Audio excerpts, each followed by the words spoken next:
ঈদ উল ফিতরের একদিনের ছুটি কাটিয়ে আবারও ঢাকা থেকে বিভিন্ন গন্তব্যে ছুটছে ট্রেন।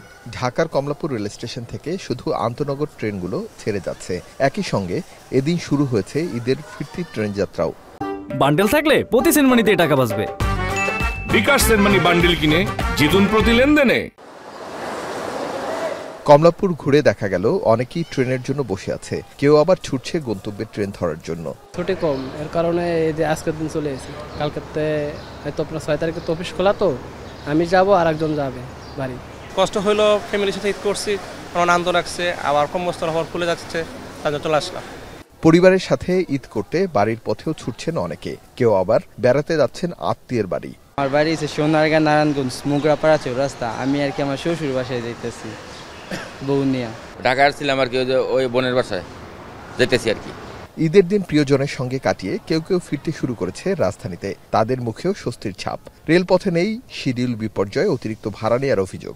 বাড়তি ভাড়া নেওয়ার কোনো অভিযোগ নাই, ঠিকঠাকই যে রেগুলার যেভাবে গেছি এভাবে আসছি। যানবাহনে আলহামদুলিল্লাহ খুব সুন্দরভাবে আমরা যেতে পারছি। বললো তো যানজট ছিল না, জ্যাম ছিল না। এত সুন্দর জার্নি, বিগত কোনো 16 বছরে এত। ট্রেন ছাড়ার তথ্য না নিয়ে যারা কমলাপুরে এসেছেন তারা কিছুটা বিপাকে পড়েছেন। এখন কোনো ট্রেন পাওয়া যাচ্ছে না, শিডিউল ঠিক না, এজন্য আমরা কিভাবে যাব? টিকিট পাচ্ছি না।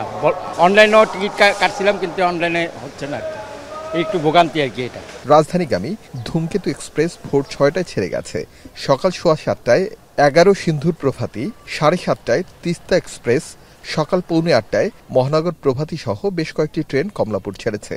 যে সরকারি থাকুক, এইভাবে আরো 4-5 বছর থাকা উচিত। আজকে এই জার্নিটা পাইলাম, পরের বছর যদি এই জার্নিটা না পাই, তখনকার তো আপনারা এসে আমাকে জিজ্ঞেস করবেন এই জার্নিটা আগেরবার ভালো ছিল, এখন কেন খারাপ ছিল, এটার উত্তরটা দেন। তো আমি বলে দিলাম ফিউচারটা কিভাবে ভালো করা যায়। আরিফ হোসেন, এখন, ঢাকা।